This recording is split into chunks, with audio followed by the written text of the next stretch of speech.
You guys all set, everybody?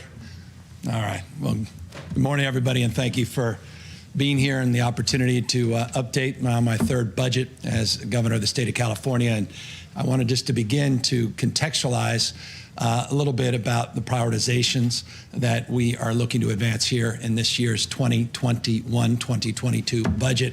I want to contextualize not only in terms of what our prioritization will be, but also talk about the journey we've been on as a state over the course of the last 12 months, because I was standing right here less than 1 year ago presenting the 2020-2021 budget, and has so much changed. And I think it's incumbent to understand where we're going, where we've been, and to talk a little bit, I'll briefly talk a little bit in the opening about that journey over the last 12 months. And then I'll end with our priorities in terms of what we hope to advance in terms of immediate action. But I want to just begin by focusing self-evidently on the obvious, that our budget understandably represents and reflects the realities of this recession and the realities of this pandemic-induced reality, particularly as it's related to the issues that have impacted low-wage workers, small businesses,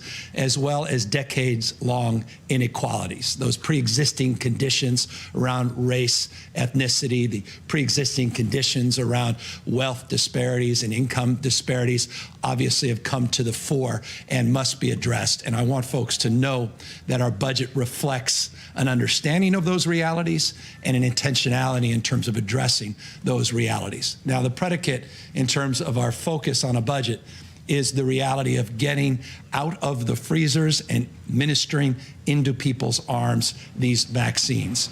We must do that in order to safely reopen for in-person instruction, our schools, to reopen our small businesses, as well as businesses large and small all across the state of California. Our goal must be to provide more resources, more discretion, more opportunity for low-wage workers, for workers at all spectrums, to provide more resources, allow for more investment, more spending in our economy. And clearly, as always, and understandably, our urgent focus must be and maintain our focus and vigilance on the issue of wildfire preparedness in this state. But here, again, I want to contextualize. I'm here on January 8th. Last year, we were here on January 10th. Last year, less than a year ago, we were talking about a 10-year expansion of our economy here in the state of California. We talked about how we had weathered the Great Recession from a 12.3% unemployment rate and brought down the unemployment rate to a record low 3.9%. We were discussing whether or not it was 117 or 118 consecutive months of net job growth in the state. Regardless, a record number of months back to back with consecutive job growth. 1 out of 7 jobs in the United States of America were created right here in the state of California. We were reflecting on the fact that we had an average GDP growth of 3.9% over the prior 5 years. That was less than 1 year ago today when we presented the budget. It was a budget that reflected $21 billion in reserves, a record high. We had focused a lot of energy picking the baton up from the extraordinary work that Governor Brown did, paying off that wall of debt. We had just fulfilled our commitment to do that with an additional $4.5 billion payment, paying off the $34.7 billion wall of debt. And we were starting to talk about our long-term liabilities. We put out a $9.1 billion plan to start paying down not only our STRS and PERS obligations, but our health care and retiree-related costs. $9.1 billion multi-year pension plan we presented. That was a year ago. Less than a year ago still, on January 26th, we had the first reported case of COVID here in the state of California, and everything changed. So much so that we were experiencing what the rest of the nation, for that matter, people around the globe were experiencing. You can see here the chart. This is the United States real GDP growth. while it's been relatively consistent, a few dips, nothing like you see in the far right of this chart.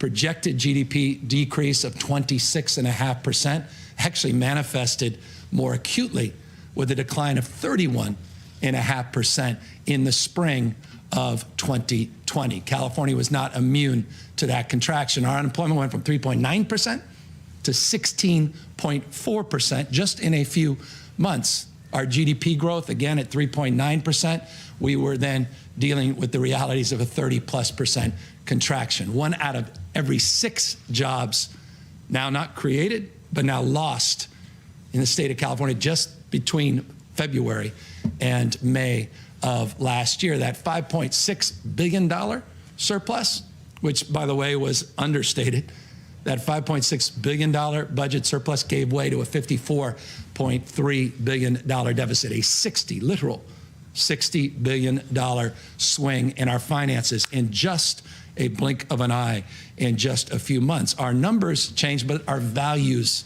did not. And I think this is just important to underscore as, again, I contextualize where we are today by reflecting on where we've been on this journey together over the last 12 months. The numbers changed dramatically, a $60 billion swing, but our values did not change. We collectively, working with the legislature, we made tough choices to temporarily bridge to a brighter future. We drew down those reserves we had been building for years and years. We committed ourselves to government efficiency, not just rhetorically, but we started looking at travel and cell phones. We started looking at car purchasing, strategies to consolidate leases, telework, online services.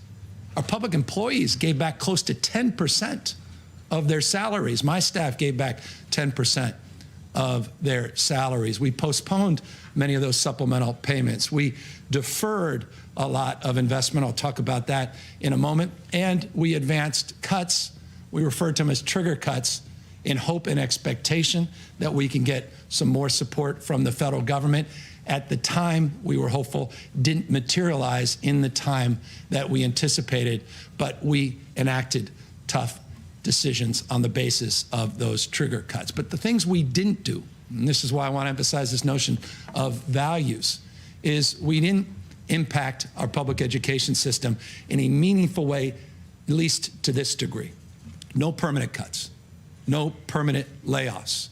We actually provided $5.3 billion of federal funding to focus on the issue of learning loss and just address the issue of equity, broadly defined, roughly 80% of that investment into a frame of equity, looking at the issues of learning loss in the context of supports for distance learning and address some of the challenges associated with those with special needs, low-income English learners. We focused our efforts and our energies to extend and commit, even in that climate, to our earned income tax credit. We went from $400 million 2 years ago to $1.1 billion that's been distributed in the last few months here in the state of California. We didn't make cuts to CalWORks. So often you see welfare cuts. We didn't make cuts to Medi-Cal. So often you see medical cuts to the most vulnerable. We continued our expansion through Covered California and our subsidies up and through supporting the middle class. We invested in job growth and we invested in our economic recovery, and we ultimately landed on a $202.1 billion balanced budget. Not an easy journey, a challenge the likes of which we've never experienced in such a contracted period of time. Numbers changed, but our values did not. Where are we today in the context of this moment? Clearly, California is poised for an economic recovery. That unemployment that peaked at 16.4% is now literally cut in half. A lot of work still to do, but the employment rate has been cut in half. We are in a different position vis-a-vis even the rest of the country. You can see reflected here, U.S. versus California in terms of our real GDP, always outperforming the rest of the nation. This is a chart that, just because of the nature of how it was constructed, appears to be a V-shaped recovery when we know it's more like a U-shaped recovery. But the gist of what you're seeing here is reflected in the fact that California is not only poised for recovery, we're seeing real signs of recovery in our state. And as a consequence, today we are presenting a spending plan, an investment plan, a balanced budget. It's $227 billion, $164.5 billion that is reflected in the general fund. Here's the remarkable news I humbly submit, considering where we were just a few months ago as we worked together in June to address that $54 billion shortfall. Here we are just a few months later with a budget that now enjoys $34 billion in resiliency, and that's defined by what we have in our reserves and what we are enjoying in terms of a surplus. Let's look at the reserves. Here we are again, reserves that are actually higher than this time last year. We're projecting $22 billion in reserves, a record high in this budget. 15.6 you see in the rainy day reserve. The school stabilization reserve, who would have imagined $3 billion in the public education stabilization reserve. Our operating reserve, we are posing a $2.9 billion cushion in our safety net reserve, which was established years ago, Holly Mitchell and others, $450 million. We are committing more now, not less than even a year ago, to address our long-term liabilities. $9.5 billion now, not $9.1 billion. $3 billion of additional payments to PERS, STRS and PERS, and into our retiree health care. $6.5 billion additional over the next 3 years. So $9.5 billion to pay down those long-term obligations. I hear you. We recognize our responsibility. And yes, we know that $10 billion roughly is a drop in the bucket, but how many states are using general fund to pay down long-term retirement liabilities like the state of California? We are projecting, if you include the operating reserve, $2.9 billion, a $15 billion budget surplus for the fiscal year. We are projecting, more importantly, we're proposing to the legislature a record investment in our public schools. Unprecedented in California's history, $85.8 billion, the highest investment per pupil that the state has ever advanced. We are investing in our energy and our focus to deal with the disproportionate impacts of this pandemic on the issues impacting our low-income communities disproportionately. And that's why we're putting $4.6 billion up to extend learning time, to provide supports to our schools, more summer school, and before and after school programming. Other supplemental supports in this flexible package, but an additional $4.6 billion that's building off the 5.3 last year in learning loss. This year, we want to focus this, again, flexibility, similar to last year, but more emphasis, more focus on extending learning time because of the clear challenges and strife that so many of our families are struggling with the current distance learning model. 3.84% COLA this year. And we are providing, because this is often asked, so I just thought I'd provide it up front, an additional $3.8 billion above the Prop 98 guarantee. That's a $2.3 billion supplemental payment that includes the resources we're investing in STRS, a little bit of PERS, and then some teacher support programs, which I mentioned right here. Look, at the end of the day, if you want to address the issue of achievement, we know there's no greater boost to achievement than teacher preparation, period, full stop. We know that. There's no real debate about that in terms of at least the data. As it relates to that, we also know the programs that work, and we made investments in the last few years, and a number of these programs are very familiar to all of you, but we can't do enough. And so this year we'll make another down payment on doing more in teacher training and recruitment. These are grant programs. Our Golden State Teacher Grant Program and our residency program, that's focused on special needs, low-income communities. Great programs, classified school employees. This is important credentialing program. It may not seem like a lot, but it's important. It's taking employees and getting them credentialed, getting them the credential so they become real employees with the credential. Professional development, we're working in partnership with UC on this subject matter expertise around reading and math, urban and ethnic studies, And it's an exciting, novel partnership that we're advancing this year. I am committed.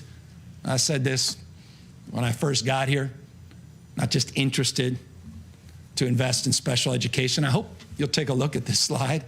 $1.5 billion we've invested just in the last 2 years in special education, $545 million ongoing. This year we're investing an additional, again, this is our proposal to the legislature, an additional $300 million to focus on infants, toddlers, and preschooler. I was one of these kids with learning disability. I have a strong bias in this space, and I have a strong resolve, despite a lot of headwinds, to do more and better. And yes, I know that $300 million on top of even the additional resources we provide are not nearly enough. We're on a journey together, and I want to be there along the way to do more and do better. And I look forward to working with the legislature. And if this is an area where they want to accelerate further support, I am all in. And so just wanted to highlight this investment because we're looking at historic investments in special education in this state. I referenced a moment ago those deferrals. We have about $13 billion in deferrals in our K through 12 system. I'll talk about the billion plus in the community college K through 14 in a moment. But of those deferrals, roughly 2/3 of those deferrals we are paying off this year. There's about $3.7 billion remaining, but $9.2 billion we will pay down if, again, the legislature adopts the principle of this budget. The issues around immediate action are paramount. We can't wait in this environment. We can't wait, as we traditionally have, for the fiscal year to end, to adjudicate and dialogue around the give and takes of budget. There's certain things that require urgency. And as I said in the outset, I'll end on this, what our urgency package is. It certainly includes this, or referred to as immediate action, that we hope to see in the next few weeks. And that's a $2 billion investment to safely, can't do it safely, we can't do it, but to safely reopen our schools for in-person learning. That's our default, safely reopening schools for in-person learning.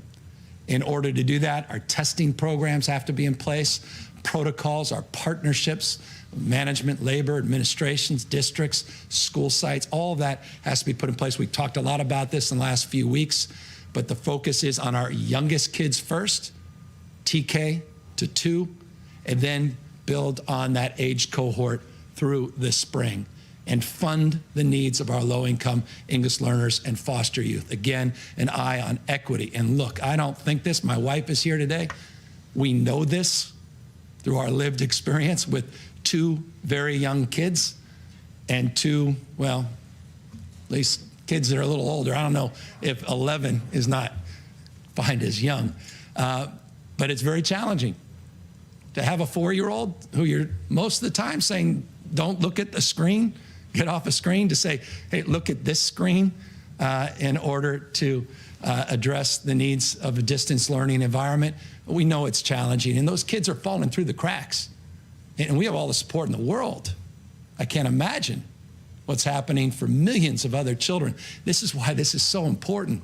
And we know, for that younger cohort, that the social emotional benefits of in-person instruction are foundational, not least of which, and my wife would be the first to remind, not just me, but all of us, if we're going to be serious about equity defined from a gender paradigm, women cannot re-enter the workforce disproportionately unless we address the importance and the imperative of getting our kids back safely in schools, to address more broadly reopening our schools, but also reopening our businesses and providing that workforce that our businesses need in our recovery. So that's why we're promoting a $2 billion immediate action package and promoting that and directing it to the legislature. That said, here's the estimate. People are asking, what are we projected, what's anticipated to be received from the new federal act that was just provided? We estimate about 6 points, and this number will change. I say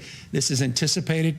Please put this as estimate, about $6.7 billion. By the way, this is additive. This will not substitute. we're going to have another $6.7 billion to invest in our school system. This budget, the budget's in the printer, that went to the printer, was done before we got the details, which literally are coming in every day, of the new federal relief package. So this entire budget, please caveat with that consideration. Here is a specific proof point of $6.7 billion that we will work with the legislature to prioritize in terms of additional investment above the investment that I just laid out. Let's talk about investments. We talked a lot last year about our parents' agenda, foundational, and that is our investment in early childhood and early childhood supports. ECE issues of 0 to 3, not just 3 to 5, not just Head Start, but early Head Start, not just preschool, but TK and K, all the frameworks build the architecture of life. Now, since 2019, we've invested about $400 million of ongoing funding, a lot more in one-time funding to advance our child care and our ECE programs in the state. Again, a down payment on a commitment that we have advanced more formally by the creation of a master plan working group that put out a master plan for early learning and care. They just put out a report. It's a big number to achieve the ultimate goal of providing quality care for all 4-year-olds and all income eligible 3-year-olds, to have the appropriate ratios, to have the appropriate reimbursements. To do all of that is going to take years. Like, being honest with folks, not naive about the challenge. Even if you wanted to do it, you couldn't spend all the money and provide the quality that's foundational in terms of the expansion. But now we have a plan. We never had a plan before. A lot of hard work. And so many leaders in this space that worked hard on that plan, and we want to commit to a down payment on that plan. $250 million for incentive grants to match some of the work that's happening with early TK programs up and down the state. The infrastructure investments, again, we got to build out these classrooms. It's a big impediment. $200 million, more professional development in this space, and obviously more ongoing support for child care. You recall we consolidated our child care functions, and we've now got them under one roof. After years and years of fragmentation, we've now focused under one roof. We're beginning the process of child care bargaining, which is the first time we've done this in state's history. We're really proud of that, and we'll thank our partners, SEIU and others, for their advocacy, and the legislature for supporting that cause. And that's also happening in real time and will be advantageous in terms of our collective efforts. But none, perhaps more than this, and that's the $1 billion that we are looking to receive for child care and early child supports and Head Start supports from the federal government. And so that additional resource investment is going to be profoundly significant to further accelerating our efforts in ECE and child care. So we look forward to working with Member McCarty and others who've been just incredible champions in this space, and working to adjudicate the merits and demerits of which supports we should provide, which priorities we should advance first in terms of those efforts. I want to talk now about higher education. And that's a framework of concern for many of us that have watched a significant number of people drop out of our higher education system because of this pandemic. We, as a consequence, want to prioritize our re-engagement with students that have left. And you'll see that reflected in subsequent slides and further investment. We need to make further investment. We need to invest in more ongoing support. We do not believe it's time for tuition increase or fee increases. And we do believe it's time to invest more in student aid across the spectrum. And that's exactly what this budget proposes. Community colleges specifically, we're looking at $250 million, $250 million of financial aid grants. We hope some early, not immediate action with the legislature on this because of the urgency of the moment and concerns. Basic needs becoming more and more important, food and housing, so that's why that number is a little higher than it's been in the past, $100 million. Mental health, I could spend the entire time talking about K through 12 education and the issues of mental health and well-being. We could talk entire budget about those issues of wellness, associated with this pandemic, but real resources we are now providing for community college specific to advance the mitigation of those behavioral health issues as a specific task, at least proposal in this budget. Enrollment growth, modest, more professional development, and yes, I am committed, and this is stubborn, to addressing the, I'll say it, the racket that is textbooks in this country. Usurious costs associated with textbooks. And so we're going to do more this year. We did a little last year on open source textbooks. More on that, I can assure you, coming soon, because we in California have an obligation to disrupt that entire system nationwide. As it relates to deferrals, I mentioned the $13 billion, 2/3 of which we address K through 12. Here's roughly similar percentage. We are addressing $1.13 billion, the community college, $326.5 million remaining. As it relates to issues of education, workforce, obviously a big part of what community college does, not exclusive to community college, but community college is a real driver. We're providing in this budget, at least proposing $353 million of new workforce development investments. Perhaps the most important, the biggest investment we are proposing is $250 million, $250 million, to focus on linkages between our higher education system and gainful employment. This has been, we have to do better in this space. At the end of the day, and people can debate this, and we can all go back and forth. What's the utility of a degree? Is it about citizenship? Is it about creative thinking? Is it about, it could be a lot of things. Or is it just about getting a job? People land in different places, and wherever their values are, that's where they land. I happen to think it's many, many things, but it's also about getting a job, especially in this economy.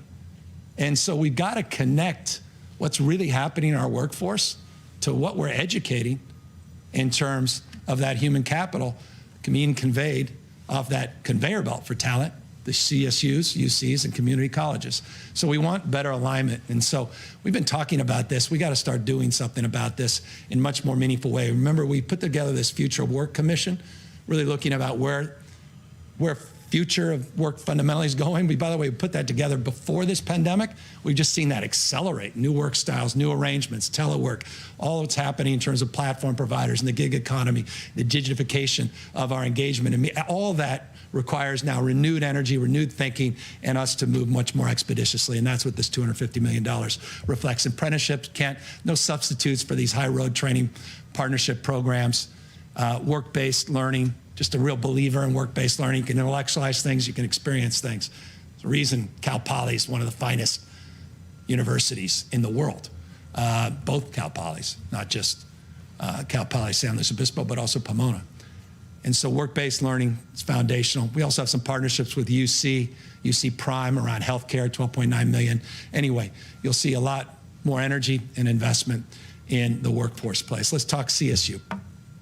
The two systems, CSU and UC, we are proposing $786 million in new money, ongoing and one-time, deferred maintenance, emergency financial aid, computing talent initiative. Not just the UCs should be focusing on computational investments and focusing on education in that space, but CSUs as well, and clearly professional development as always needed. So additional $425 million at the CSU. UC could see similar investment in one time as it relates to the subject matter projects I mentioned and to help our K through 12 educators, more professional development, emergency financial aid. You'll see a number there, 20 million, Institute of Science and Innovation. I want to applaud former Governor Davis did something that deserves a lot more attention. He developed these partnerships that are still thriving across this state to focus on taking sort of an academic discipline and translating it into a meaningful construct, meaning manifesting an intellectual frame and creating frameworks to advance and accelerate innovation and discovery and the entrepreneurial spirit that defines the best of the state. There are institutes across the state, partnerships, biotherapeutics, bioinnovation, issues related to IT across the spectrum. We want to invest some money in that space and really invest more energy in building on those outstanding partnerships. So $361 million in the UC space. But here again is a significant slide and a significant part of the conversation we'll be having with the legislature. Upwards of $3 billion of additional support for higher education. $3 billion, 2.9 anticipated coming from that federal act. I know a lot of folks were disappointed that federal stimulus wasn't even larger. I'm disappointed because I do think more discretionary money needed to come to states and local governments in particular. But you got to acknowledge these are significant investments that will enhance our efforts here in the state substantially and provide a real injection of support, particularly our UC and CSUs. So $2.9 billion, look forward to working with the legislature in terms of, and obviously leaders, and the two new leaders at CSU and UC, the Board of Trustees and the regions, to make those investments and to make sure those investments are well utilized. Speaking of investments, not lost on anyone, the importance imperative of continuing our investments in testing and contact tracing, isolation, quarantine, focusing, yes, on vaccinations, which I imagine maybe the only reason anyone showed up today to talk about vaccinations, as well as additional supports across the spectrum for state response. We're putting $4.4 billion into this budget. Not all of that is general fund. We expect a substantial portion, disproportionate number of that to be reimbursed, but this is the dollar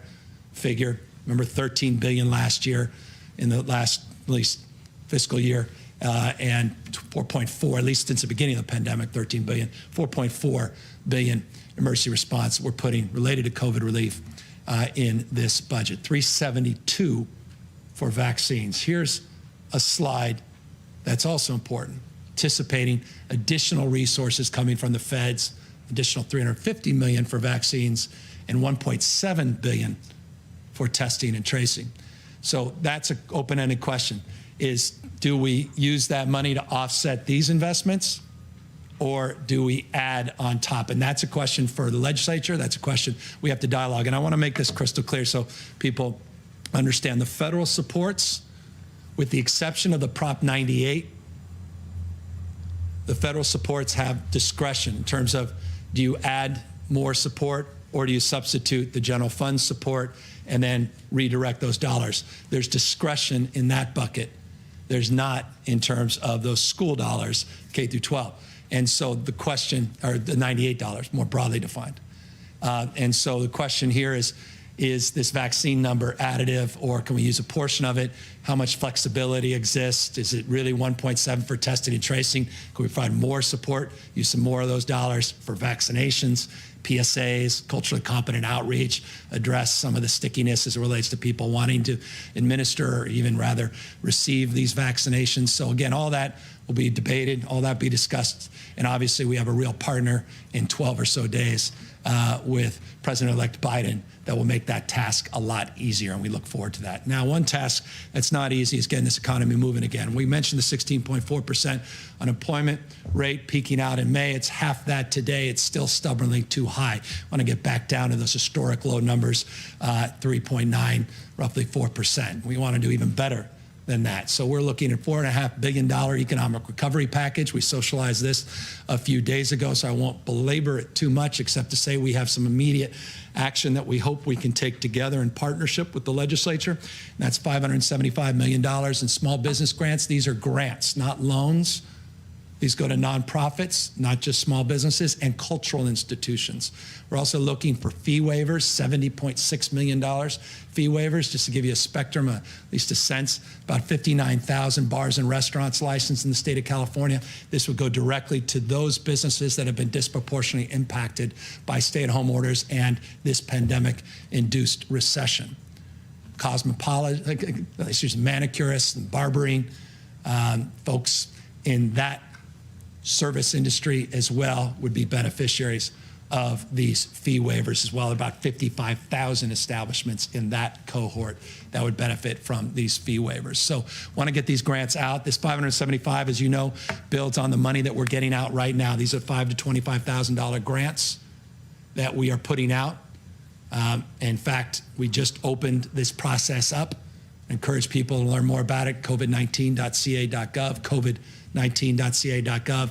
Make themselves aware of the first $500 million, and then with immediate or early action, we could provide an additional $500 million, get over $1 billion+ of grants out the door as quickly as possible to help our businesses at this incredibly challenging moment. We also are promoting more investment in our Cal Competes program, about $180 million existing tax credits, about $250 million of a new grant program, credit program that would be administered through the same construct that's well defined through the Cal Competes process, but just expand the universe.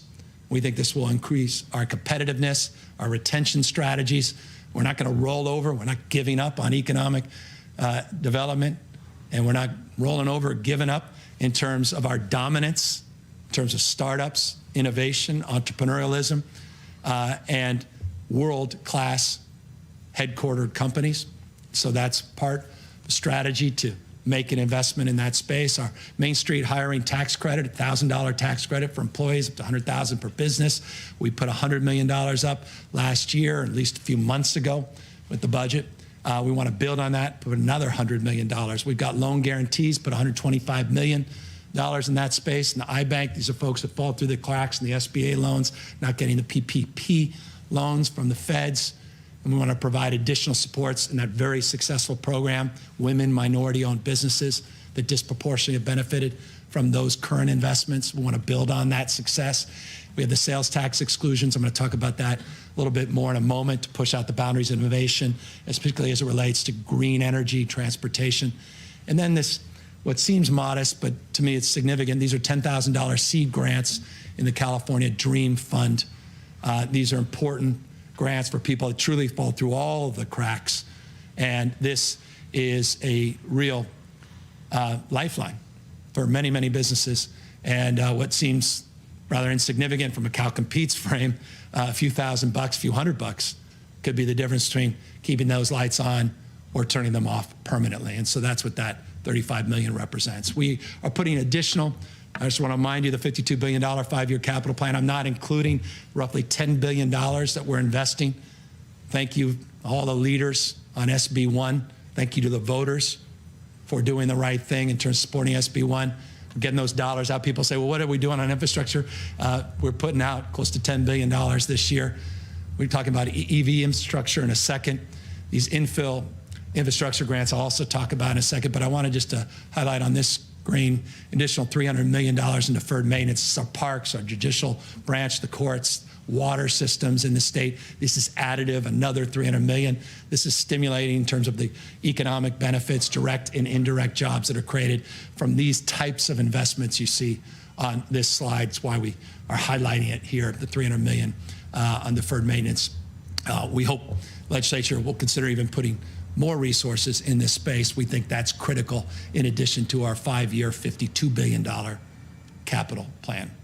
Here's the resources we anticipate, close to $3 billion in transit, state highways, transit. Can't come at a better time, particularly for our transit agencies. Again, this is just hats off to Speaker Nancy Pelosi, her incredible leadership, stubbornness on the other side, aside, her incredible leadership, her stewardship, her faith and devotion to this cause of helping you, all of us, get through this very challenging time, demonstrably exampled here in this roughly $3 billion investment in our transit systems, which have been battered by this recession, as well as investments in our roads, bridges, and highways. Speaking of investments, we think there's urgency to get money into people's pockets. You recall that first slide. And that's why we're proposing a Golden State stimulus to basically make those $600 checks that people are starting to receive from the federal government to get them to be $1,200. We want to get roughly 4 million checks out within 3 weeks of me signing this package. We can get these dollars out quickly. Luis Reyes, all these incredible leaders that were on a Zoom call the other day promoting this, just thank you for your leadership, your support of this effort, leadership of the Speaker and Pro Tem, so many others, including clearly our 2 budget chairs, Ting and Skinner. Thank you for your consideration of this program. We want, with urgency, to move with immediate action to get $2.5 billion, $2.4 billion into the pockets of 4 million Californians to help them with evictions, to help them with rent, to help them with utilities, to help them with childcare, to help them with food, help them with the spectrum of supports they so desperately need at this moment. And that's why I reference an extension on the eviction moratorium. We have to get that done. July, or rather January 31st, is the deadline of our agreement that we were able to socialize last August. It expires at the end of this month. So with urgency, we need to move to get that extension. As it relates to additional supports, there's about $2.6 billion that the federal government is offering this state and jurisdictions with populations north of 200,000, meaning the $2.6 billion you see reflected in this slide of additional support for rent and utilities coming from the federal government. Not all of that comes to the state. About $1.4 billion does, and $1.2 billion goes to those local jurisdictions, a little smaller than the last coronavirus CARES Act. These are, again, municipalities with 200,000 population, not the old 500,000. And so we want to make sure, the key here is to make sure the state and locals are working collaboratively to make sure whatever we do at the state level with our existing supports and other programs, we're doing strategically and thoughtfully, and that it parallels our thinking and our strategies around addressing the evictions question by the end of the month. So all of this is happening in real time, and it's an incredible moment in terms of anxiety, but incredible moment of opportunity to address these issues. I know David Chu, so many others are working on this. Our pro tem's been incredible. Tony Atkins on this, so many folks committed to this cause, working overtime. We look forward to that engagement over the course of the next number of days, not just weeks. Here on the housing front, evictions to housing, here's what we've done the last few years. Billions of dollars, unprecedented. I know we say that a lot and means nothing in terms of, well, what has it produced? Well, it's produced a lot, just not enough. Again, good enough never is. No one's night. But we've done an unprecedented amount in tax credits, unprecedented number of dollars been invested in loans, infrastructure grants, the likes of which we've never done in the past. And we finally got that excess land survey done, and we've got partnerships in South Lake Tahoe and Stockton and Sacramento, more work still to happen in that space. I just want to remind you of some of that work. We want to build on that. $500 million. We want to put additional investments in our low-income housing tax credit program. We're going to put additional, this was the reference a few slides ago, additional $500 million. There's two programs. One's a brownfields program, $250 million. There's another just more traditional infill grant IGG program, or IIG program that we did last year, sidewalks, roads, lighting, utilities. This was an impediment that came out of our conversations with the cities in particular, but also some counties around getting housing going, the inability, particularly for small communities, to even invest in the surrounding infrastructure. And so that slowed down housing production and starts. We want to address that $500 million we're putting back in this budget, building on what we've done the last few years. And then no substitute again for these incredible apprenticeship programs. But if we're going to accelerate our production, we got to have a workforce. And that workforce we hope to support through that construction apprenticeship program. Here's also two new things we're doing. One's creating this new housing accountability unit. It's all about accountability at all levels of government. You recall, and certainly folks down in Huntington Beach recall, 2 years ago, we were not shy, but we wanted to go after what we believe was the neglect in terms of addressing the issue of housing, meeting the housing goals, and meeting the goals that this state needs to advance in order to create some supply-demand balance because of the current imbalance, because of the lack of production in this state. And so we got this new technical assistance program, a new unit we're going to create. And let me just make this clear to all my friends. I was a former member of our county board of supervisors. This is to monitor city council meetings. This is to monitor board of supervisor meetings, planning commission meetings. We're not going to wait for an article to be written to be proactive in terms of holding local government accountable to increasing housing production. So that's the point of this unit. And then the implementation of AB 434. Let me thank the legislature for bringing this to our desk, that I had the privilege to sign this piece of legislation. This is a new single application and scoring system. It's all about streamlining. It's all about reorganizing, addressing time value of money to decision making. This is in particular for rental properties, and we want to make sure that we are implementing that. And so I just want folks to know, thank you to legislative leaders, that money is in the budget. And you know, our housing leaders, you know them all, from the pro tem to Scott, all of. I mean, I'm not doing justice to so many members of the legislature that have been champions in this space. Thank you for that hard work. Here's the investments we've made on homelessness. Just want to again contextualize. Got a lot more work to do here. We're just getting going. It's been a challenging year, but we're just getting going. We're mindful. We know exactly what to anticipate in the next year, 2, 3, as it relates to the dust settling on this pandemic and the impacts of this pandemic in terms of the prospects that we are going to be challenged with even more homelessness in this state. Now, we haven't been shy, we haven't been timid, and we haven't used the pandemic as an excuse not to move forward. $1.2 billion, $1.16 billion has been invested to cities and counties in our COCs just in the last 2 years. We did this in April, something called Project Room Key in April of this, I mean, just a few months ago. We were able to get 23,000 people support homeless individuals. It's unprecedented in California's history. I know 23,000 is not 123,000, but it was significant. And we still have close to 15,000 units of room key housing in our portfolio, at least the portfolios of cities and counties all up and down the state. We created a new program in June, really got up and running in July, August, September, October, just in 5-6 months, called Project, we'll refer to, it's really Home Key, Project Room Key, Home Key. And we invested with the incredible support of the legislature, incredible support. I went above and beyond, providing these grants, $846 million awarded. We got those dollars out in just a few months. We got all these 94 projects in escrow in less than 6 months, 51 jurisdictions, and over 6,000 permanent new housing units that would have otherwise not existed had we not gotten creative, working with our federal government, which provided 75% of the support in terms of those investments for this program. We also were able to match some philanthropic support because good ideas generate support, and I just want to thank philanthropy for their recognition of that program as well. And because it worked, we might as well double down on it. And that's what we're proposing to do. New investments, $1.75 billion in new investments in housing to address the homeless crisis.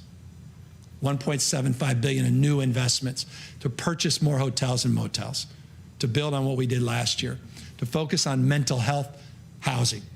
We must provide and develop more community mental health housing, physical brick and mortar infrastructure. It's missing. It's been missing for decades. Let's use this money to make that investment, and let's invest and dedicate our investments in our vulnerable seniors. Came out of Master Plan for Aging, comes out of just common sense, and it's just self-evident. Any of us watching, any of us seeing, experiencing what's happening in this country, not just the state, disproportionate now number of seniors we're starting to see, or at least large number of seniors we're starting to see on the streets and sidewalks. And so we need to do more in that space. $1.75 billion we're recommending for the legislature to consider. And yes, we're bringing back CalAIM. Talked a lot about this last year. This was unfortunately impacted our investments into complete transformation of our Medi-Cal system.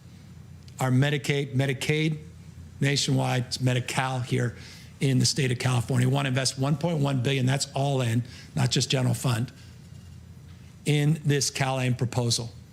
As my dad used to love to say, God's delays are not God's denials.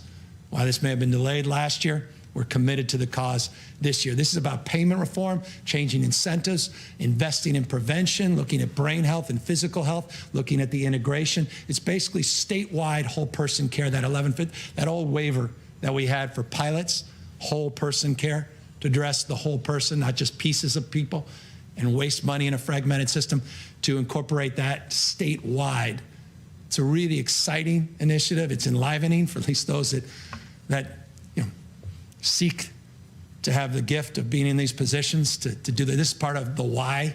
Why do you want to be in these positions? This is a big part of my why. And I know it's a big part of Dr. Galley and my entire healthcare team's why. This is exciting. And there's so many wonderful, Dr. Wood and so many members of the legislature, Pan, there's so many wonderful leaders in this space that Ramula help amplify these efforts. And I just want to thank them for their work on this and their commitment to it. Let's talk about work. We got to commit to doing more to help our kids and their health needs. I remind folks that the brain is part of the body. And so we need to address the issue of brain health and physical health. And the issue of early screening is foundational to that, prevention, but creating a greater, stronger school-based model of care for behavioral health is fundamental. Wellness, early prevention, suicide prevention. God bless. Suicide prevention. So $400 million, that's all in, 200 general fund, 200 million matched the Fed's commitment in that space. $200+ million, there's an old 2006 bond that was passed. A lot of the money was spent, but a lot of the money was relinquished. A lot of the money came back. We can use it with discretion on this jails facilities bond. Kind of like this, at least the frame. Jail facilities bond, money is available. We could put $200 million and we can use that money for residential mental health facilities. So building on that $1.75 billion and some of the resources there, an additional $200 million here to provide resources. So repurposing of this is something we are proposing to the legislature. And then we got to deal with this issues of incompetent to stand. And this tough stuff. It's part of our state hospital system. We've had 3 pilots, these demonstration projects. We want to scale them. That's why you see that reference of $233 million of the $304.5. But we have to deal with ISTs. We want to look at Fairview. We have a lot of proposals in this space. We have comprehensive proposal in this space. A lot of work to do in this space. But this is foundational. It's principled. And yes, there's a legal requirement to do the right thing as well. We should have needed that. But we are committing to a long-term process of investing in the IST space. Speaking of investments, Hunter, another $500 million. This is substance abuse as well as mental health that we do anticipate coming in the space from the federal government. So again, legislature really look forward to working with you on these resources. It can be supplementary, it could be additive. We'll work together. We'll figure that out. Now let's talk about healthcare. So we move from mental health more broadly to physical, not just mental health. Here's a lot of work we've done. That individual mandate, this expansion and the deepening of those subsidies into the middle class. No other state in America does that. Into the middle class, supporting subsidies for our public option. We provided eligibility for everyone regardless their status up to 26. We created this commission, the notion of changing our payer system, and I've long believed in a single payer model. I just believe ultimately that's where this country is going to go. It's a question of how you get there. So we really need to answer all those tough questions because really at the end of the day, there are only tough questions in this space. And so we created this commission. It was created a few years ago, but we've actually got people now working on this question with real resources to back up their contribution and their efforts. Prop 56, we started investing money there, wasn't previously invested, loan repayment programs and the like. We've talked a lot about reducing costs, lowering prescription drug costs, talked about more cost targets, transparency, consequences for failing to meet targets, and how we can do more to expand eligibility and deepen subsidies. So here's what we're proposing this year. Last year, we talked about this Office of Healthcare quality and affordability. This year, we're going to get it done. This fundamentally is an office that will address that provider consolidation issue. We'll address some of the regional disparities on why in Northern California versus Southern California, the cost structures are so different. There's no excuse for that. We have to address those head on, to be forthright about that, and we've got to target costs in all sectors, and hold folks to account, more transparency. It's tough. No one says this is easy. In this office, it's about the umbrella to begin that process anew. We also, as part of our master plan for aging, thank you to all the leaders that just put that master plan out, creation of this Office of Medicare Innovation and Integration. This is all about some of the wobbler issues of Medicaid, Medicare. This is all about the integration more broadly and looking at keeping people on home, keeping supports. The whole idea is allow people to live in place, live in dignity, address transportation needs, support their long-term care by being innovative. So it's not just skilled nursing facilities, it's not just these larger constructs that we have inherited from an industrial mindset, but some of these new supports that are part and parcel of a more flexible, innovative, community-based, culturally competent strategy. So that's broadly what that Medicare Innovation and Integration Office will do. But more important than anything else, its capacity to do something big now presents itself with the Biden administration coming in. So we're really, really excited about the creation of both of these offices moving forward. We also are committed to the cause of acknowledging what's worked. Telehealth has really worked. It's been amazing. We did some immediate executive orders, codified trailer bills, legislation. A lot of good work was done. Legislative leaders across the spectrum on telehealth. We want to put an additional $94.8 million into maintaining our expanded flexibilities that were authorized during this pandemic into telehealth, remote patient monitoring as a new benefit specifically.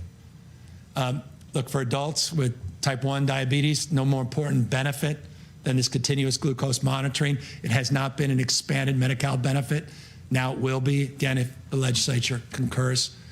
And then there's that $1.4 billion. You may recall those suspensions in the budget may have been on your mind. A few of you that may be familiar with it.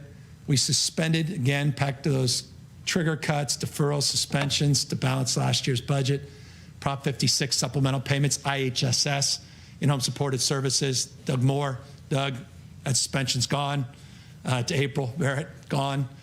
We finally are addressing those issues. Thank you guys, both of you, for your strong advocacy and support. That's at 7%. We're going to get that moving again. Developmental service rates, so many, so many, I think I can go through the list. I was thinking of Fraser and others, been incredible leaders in developmental services. Thank you for your support and leadership in that space. Those suspensions are off, $1.4 billion impact to the general fund, but we are in a position where we can afford to do that. The master plan for aging, I talked about all the things that are in other parts of the budget. We're just doing some direct supports, and also former First Lady Maria Shriver and her work on Alzheimer's. She talked about the importance of a new senior advisor position. We're going to do that. Talked about these blue zone community grants. We're going to begin to seed those grants. More data sharing, more systems connectivity, more research, media awareness, all of that part of a package for the master plan for aging and homelessness. Speaking of a package, comprehensive $1 billion commitment to wildfire resiliency and emergency response. $1 billion package.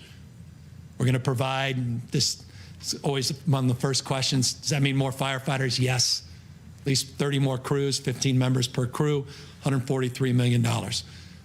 Continue our investment in C-130s, these large air tankers, better suppression technology, night capacity, faster, safer Black Hawk helicopters, replace those old Hueys, $48 million.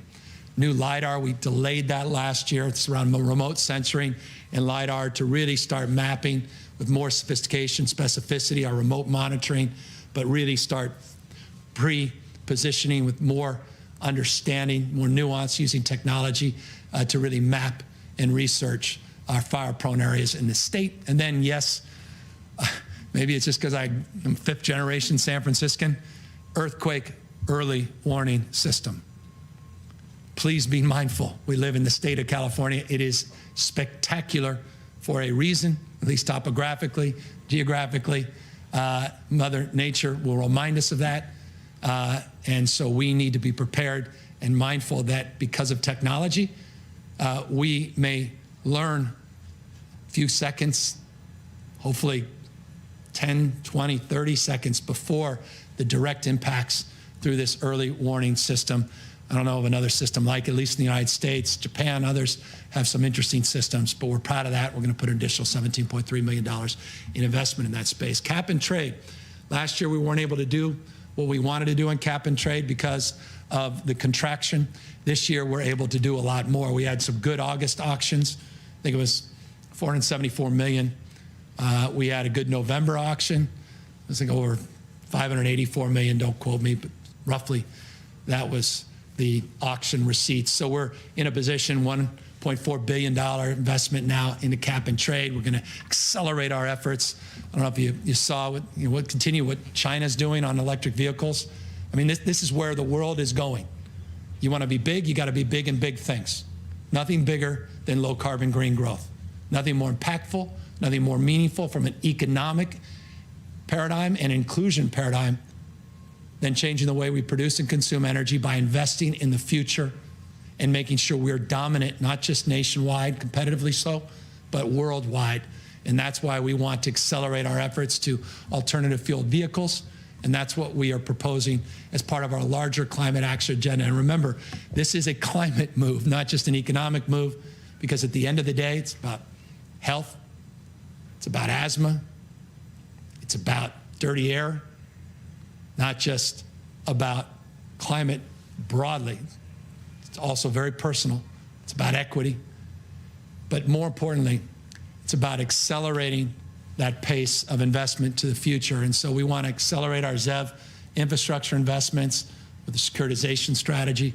We want equity to be a principle of this effort. We don't leave people behind. It's not just about expensive, fancy cars and the rest of us are left behind. That's the Clean Cars for All program, about $495 million one space, or 400 plus million in that space across the board on the equity side, $1 billion plus in the infrastructure side. Climate innovation, we want to, I referenced this a moment ago, want to create some sales tax exclusions on the manufacturing side to promote alternative energy and investments in alternative transportation as well. So that's just a jump start to be more competitive in that space, $100 million. $300 million we want to put up in environmental justice, new dollars, toxic cleanups. It's not just Exide. Exide is a priority. You can see that reflected here. An additional, separate from the 300, additional $50 million, close to $50 million in that space. But we need to invest in more energy to address all of these other sites up and down. How many other Exides do we have? And we need to start to put money up. We need to start investing. 300 million is a drop in the bucket. I'm not naive, but it's a start to begin to investigate these highly contaminated properties, prioritize from a health perspective those investments. Sustainable agriculture, $385 million we're proposing. So proud of our agricultural community, so proud to live in an agricultural state. It's pride, so much envy around the world. We can't lose sight of the incredible farmers and ranchers that we have in this state, but we also can't lose sight of the burdens that are being placed on them, stacking of all these rules and regulations, and in particular as we transition to low carbon green growth, as we decarbonize our economy, we need to be there and be more supportive in terms of equipment replacement, $250 million, climate smart loans for efficiency, more soils management. My wife, again here, in terms of regenerative strategies, soil management, so fundamental to our efforts. We're putting real money in this space. Sigma, that remarkable work that was done before we got here on Sigma. We need to provide some support and grants. It's $100 million to help with Sigma, our Sustainable Groundwater Management Program, which now is in place. And then obviously direct assistance to small farmers, mid-sized farmers. We want to put money in that space.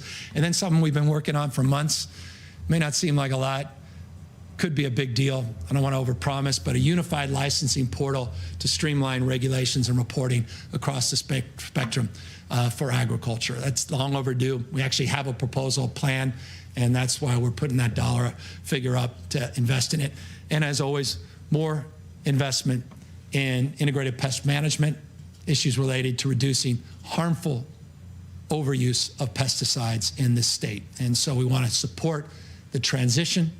We want to be punitive to bad actors that are flagrant, but we also are mindful in that transition of the work we have to do to help support that. And there's resources in that space. And by the way, speaking of resources, $600 million of federal money for farmers and ranchers as well. We'll work with the legislature to look forward. Melissa Hurtado, so many others already now reaching out. How can we wisely make these investments? Speaking of agriculture, we just have a few more slides. Important, we consider food insecurity. Last year, in addition to our baseline budget we passed on supporting our food banks and tribes and our food programs, we did two significant enhancements, a $75 million enhancement And then in October, an additional $90 million. That just started going out, that $90 million enhancement to our food bank and tribes. So this is on top of that additional $30 million. This California Assistance Program, which helps refugees, legal immigrants, $11.4 million. And again, 'cause she's in the front row, farm to school investment. My wife, Kat Taylor, so many others, nonprofit, leveraging these resources, making sure we're investing in healthier, more nutritious food for our kids across the spectrum and supporting ag in that process. So it's more of a catalyst fund, not substituting other work, but really encouraging smarter investments in our public schools. We want also, speaking of smart investments, to continue to improve government efficiency, not just rhetorically, but substantively, and then address the issue of bringing services in the state into the digital age. I wish I could just go like this, and DMV's upgraded, EDD's upgraded, you know, name it, you know, care, the whole system. You know, we've inherited stuff going back to the 70s. I wrote a book about being on the leading and cutting edge of 1976 in terms of our IT. And trust me, that's been made abundantly clear to not just me, to all of you in this last year. So we have a lot of work to do to bring government in the digital age. Just brief, few slides on that. Got $50 million in cybersecurity. We're doing cybersecurity audits across the spectrum, every single State Department. By the way, you may recall last year we invested, it wasn't created, but it wasn't funded. Last year we funded our Cybersecurity Integration Center. And just in time with some of the revelations of what occurred federally, of which we were not immune as a state to its impact. So cybersecurity is still top of mind. We want additional investment in that space. That Office of Digital Innovation we created, got some wonderful talent now assembled there. We want them to start sprinting in terms of their work, looking at more consumer-based services, consumer-based interfaces, meeting people where they are, meaning taking government services, not just online, but getting in people's hands, in their devices, meeting people where they are, from search to suggest, reminder prompts, all kinds of new strategies, new ways of thinking about technology. And then on the relates to the state workforce, we want to make those 5% across-the-board cuts permanent. We are consolidating office space, leased space. We are making investments with a mindfulness around these new work styles that I talked about, telework, more online services, and the like. I close with this slide, and that is a slide that is very similar to how I began, and that is, here is the $5.046 billion that we are asking humbly for consideration for immediate action by the California legislature. $2 billion to reopen our schools safely for in-person instruction, to invest that $575 million in those $5,000 to $25,000 grants for small businesses as well as nonprofits, fee waivers for those tens of thousands of restaurants and bars and barbershops and manicurists that have been struggling, and of course, $2.4 billion direct $600 payments in the pockets. You get it out in just weeks. 4 million people get the benefit of that program if we move quickly and then address in real time how to appropriately distribute that $2.6 billion from the federal government as it relates to federal funds for rental support, not just for renters, but also for small landlords that are also the beneficiary of that resource, as well as address immediately this eviction moratorium question, which impacts not just tenants, you and I, but also commercial tenants, businesses, LLCs, S-corps, and the like that are also vulnerable in this environment as well. Just one final interesting tidbit. I know a few of you will be interested in this. It does look like we're going to actually exceed that GAN limit. This is for insiders. Governor Brown may remember this. 1979, GAN limit was imposed. You may remember, he may not be happy I even reminded of this, but you need to be reminded of the GAN limit, because who would have thought, just for the second time, I think it was 1986, confirm that. I think it was 1986, the last time that the GAN limit was exceeded. We project it'll be exceeded by about $102 million. Just a projection. We're going to know more. The answer to your question is What does that mean? You know what it means, some of you, that money has to be given back to taxpayers, 50% back to schools. But this is projected. We're really not going to know exactly what the dollar figure is until the May revise. And so in May, we'll have more clarity on whether, in fact, we did pass that GAM limit.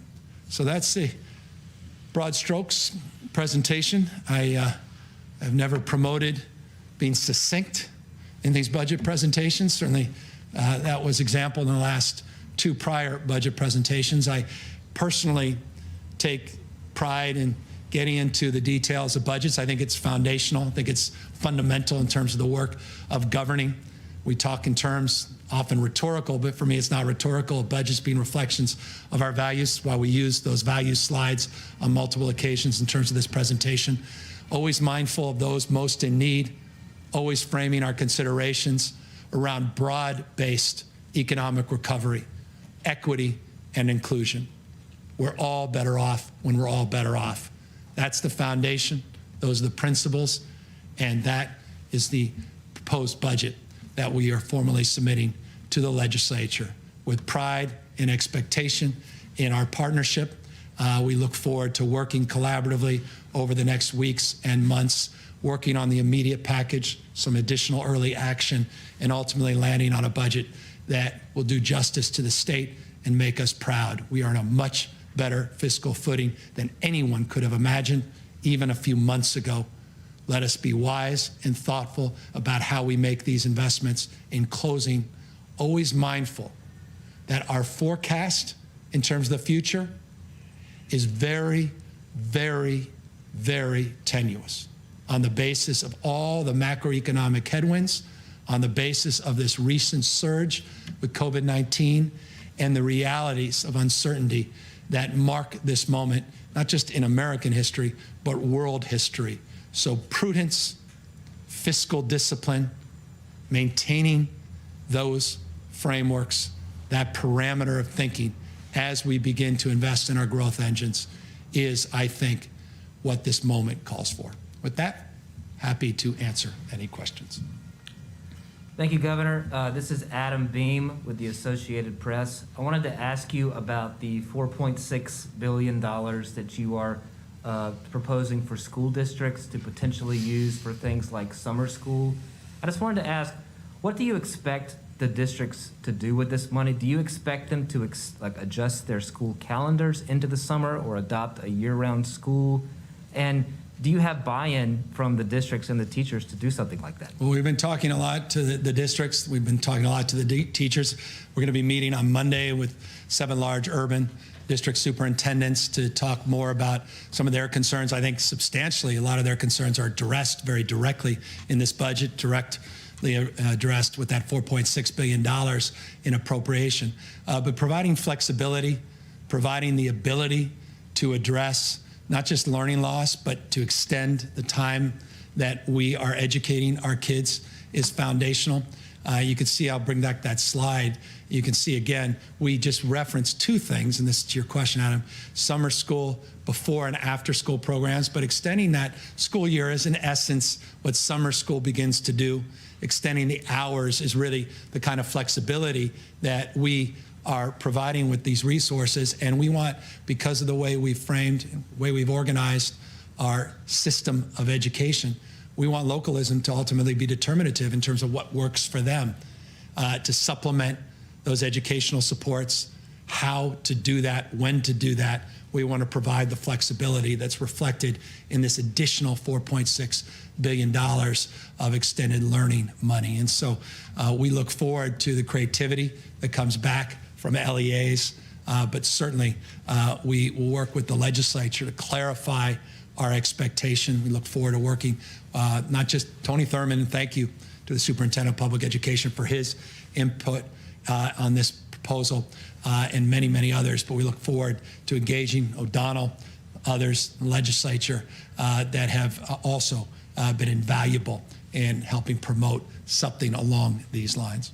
Is that your goal, to encourage districts to adopt some type of year-round type calendar program? My goal is to address the issue of learning loss, to address the issue on those disproportionately impacted English learners, foster kids, homeless kids, people with special needs, kids with special needs, young kids.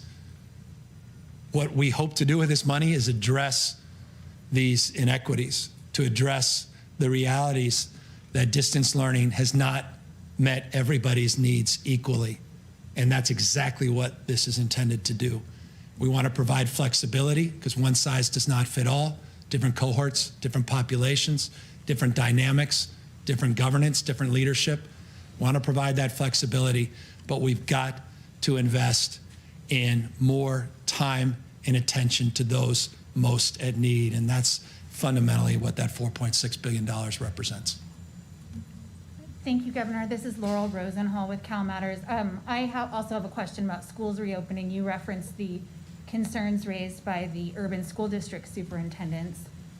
They said that your plan, allows local teacher unions an effective veto on reopening because it encourages schools to reopen, but doesn't compel them to do so even when public health circumstances show that it could be safe. So I'm just wondering if you would be open to a plan that requires schools to reopen in person when it is safe, or if you're committed to allowing local teacher unions to, decide whether that can happen. Well, I don't frame it along the way you've framed it, or frankly was framed in that letter. We are working with those superintendents. We look forward to engaging them formally on Monday. I think substantially this budget reflects the vast majority of their concerns that were highlighted in that letter. Concerns around equity, that's demonstrable in terms of the budget we've just put out, the historic funding that we have put out, the additional supports coming from the federal government that will only further the cause of addressing equity. We have as default, you got to opt out. It's not an opt-in now. We flip that frame in terms of at the beginning, focusing TK to 2, and then building on subsequent cohorts. We've had robust and energetic conversations, not only with teachers unions, but represented bargaining units across the spectrum. And we will continue to engage them and support local superintendents in that effort. But one thing I know, and forgive me, I know it's stale, it's rote, and I've repeated it on multiple occasions, but I think it's important to repeat in this context. There's an old African proverb that says, if you want to go fast, go alone. But if you want to go far, go together.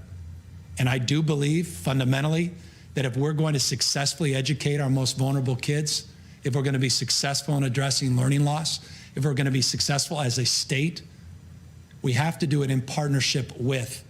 And so this notion of imposition, closed fist versus an open hand is a distinction for me that's important. And that distinction is reflected in providing incentives for the kind of behavior we want to see. And we share, I believe, I haven't had the opportunity to talk to each and every one of those superintendents. We share the same goal for safe reopening for in-person education. But our approach is not to do it top down and mandate. It's to have a collaborative framework with real incentives that allow for resource allocation to occur when people are committed to promoting the cause of in-person instruction. Where there are school districts where such collaboration has not proven to be the reality, do you see a role for the state to take a heavier-handed approach and make that collaboration happen in a way that it hasn't so far in the largest school districts that serve the most children in the state? That's why we put out on Tuesday, trailer build, language, Thursday, yesterday, additional language. Next Tuesday, we'll put out even more language. The answer is yes, yes, and yes. Thank you. Hi, Governor. Sophia Bolag here from the Sacramento Bee. This budget, like all California budgets, is really dependent on tax revenue from the state's highest earners, as you are well aware. And so I'm wondering, what are you doing or what are you planning to do to keep the next Elon Musk or another California billionaire from leaving the state? Well, we're so proud of DoorDash and their IPO. We're so proud of Airbnb and their IPO. So proud of what Salesforce did in terms of making an investment in another California-based company, one of the largest proposed mergers in America. All of that energy is happening still here in the state of California. We're really proud. Once again, Bloomberg came out with their Entrepreneurial Innovation Index, California dominating once again in that space this year. We're so proud of the fundamentals in this state, all the talent that we convey from our university system, the research and development, more Nobel laureates, more venture capital than any other part of the globe, not just the rest of the country. So many of our private sector companies, the fastest growing private sector companies, dominantly are still here in the state of California. So an individual leaves, so many individuals come to this state. And so we're proud of that. We're going to maintain our competitiveness. We're going to make a case for this state. 12 months ago, the biggest complaint we were having in the state was stress and gentrification. Cities like San Francisco, because too many people wanted to descend.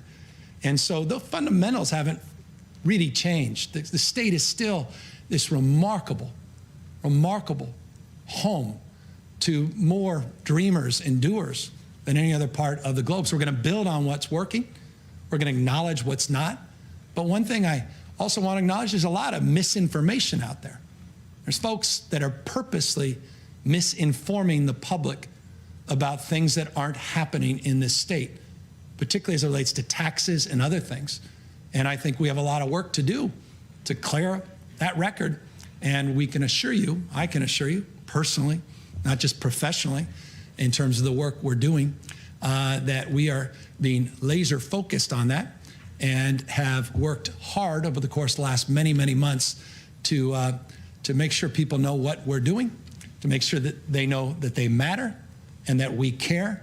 And we are building those supports not just at GoBiz, but across the spectrum of state agencies. And I hope you see that reflected substantively here today with the billions and billions of dollars of economic and workforce support and the streamlining that we're hoping to do within industries to help accommodate our job creators and create conditions where they can flourish and thrive. I mean, specifically when you talk about, making sure that people know what you're doing, you just mentioned some of the budget investments that you've outlined. What else would you point to in this budget or in your policy agenda for this year that you think is going to help continue to make California a place where people want to come and stay? Well, the investments, $786 million right here in investments. Put this slide up, perhaps the most meaningful, $786 million investments in CSU UC. You want to know what the differentiator is in this state? Again, I'll repeat it. It's not only the conveyor belt for talent, UC, CSU, and community college, but it's also our research institutions. It's also these incredible universities, private as well, Stanford University, USC, incredible labs, Lawrence Livermore, Lawrence Berkeley Labs, Sandia Labs, Scripps. Those are the economic engines, ultimately, of human capital, the birthplace of life science and biotech, 1979. Interestingly, 1979, Gantt was established. We also were the birthplace of biotech and bioinnovation. So you build on those strengths. We also have put out, and I'll go to the slides, billions and billions of dollars of additional supports. The Cal Competes grants go directly to your question. We've never provided this level of new support in some time. The Main Street hiring tax credits, the loan guarantees, fee waivers across the spectrum, grants to help the ecosystem of job creation, job growth, housing investments go directly to your question. The investment in addressing quality of life, homelessness, the investments in schools, not just higher education. The issue of K through 12 investments, early child education substantively addresses your question. Childcare address you. Forgive me, I'm here not to provide a tweet 144 character response, but a comprehensive response that's not just about tax credits, not just about traditional metrics to which some people see the world, but more comprehensively about creating an ecosystem, creating a climate for entrepreneurialism, something I know a lot about. I'll remind you, I'll remind everybody, I didn't start in politics. I started in the private sector. I took pen to paper out of college and got 13 people to invest in an idea. And I grew that business to 20 plus businesses across the state. No trust funds in my family. Didn't inherit anything. Wasn't a family business. It was an idea. I took pen to paper. So when it comes to the issue of entrepreneurialism, when it comes to the issue of small businesses, when it comes to the issue of risk taking, I'm the beneficiary of this state and all that it's provided. There's no state on planet Earth that I'd rather do business in than the state of California. I'm proud of this state. If you're looking just for the cheapest place to be, that's not the game that separates our game from gameplay elsewhere. But if you're looking for an ecosystem, there's no other state in the world that is further along than this state. We'll acknowledge the areas of stress. We have to. I think I just did in terms of the preamble, in terms of these budget supports and the need to do more. But I'm also very, very mindful and proud of what this state has to offer that no other state in our union has to offer. And so while you identify one or two people that one went to Hawaii or so, it's wonderful. I think that's what life's all about. But so many people coming to the state as well, and so many people that just in the last few weeks have doubled down. Brian Chesky said, no place else would Airbnb be impossible. Talk about all the new billionaires that were created. You talk about the voluntary tax. How about all those new billionaires who were created just in the last few weeks? Why don't we highlight that as well? Because of someone taking an idea, living on a mattress. There was no availability in a convention center at San Francisco Convention Center, and comes up with an idea to rent the mattress. That only happens in California. Happened in San Francisco. And that IPO has created tens of thousands of jobs. And what did he say? He said, I'm doubling down on California. Head of DoorDash, doubling down on California. Salesforce, one of the most dynamic software anywhere in the world. I mean, I thought the cloud was in the sky until they came along. It's a byproduct of Oracle. Now it's one of the fastest growing software in the world. Look at the investments Mark Benioff is making in this state and how committed he is in the state. I'm just proud of all that. And, but I'm mindful of some of the headlines. But boy, this budget reflects this state's doing pretty damn well. And we got a lot of work to do to help small, medium-sized businesses, but the folks at the top doing pretty damn well. But I don't begrudge that success. I admire and respect it. But at the same time, we have to be mindful of a competitive landscape, and I am acknowledging that. And I'm committed as governor to being more aggressive in the future to make a case anew for this great state. Angela Hart, Kaiser Health News. Thank you, Governor. I have two questions for you, and I'm happy to repeat them if I need to. My first is about the expansion, the long hoped for expansion of Medi-Cal to undocumented seniors. You have previously given commitments to fund this, and it's not in the budget this year, so I'd like you to please explain that. And then my second question really is I think the question that's on a lot of people's minds. Local health departments have immense and growing responsibility. California and you have given them immense responsibility during the pandemic, and they're on the front lines and really steering California's pandemic response. And local health departments and public health leaders say the existing funding formula is nowhere near enough to really adequately control this virus and do what they need to do. So my question for you on the local health money, which is not included in the budget for public health agencies, is our local public health agency is not a big enough priority in the middle of the pandemic for you? Thank you. This slide, let me take a moment, put up a slide that I think can answer the first part of your question.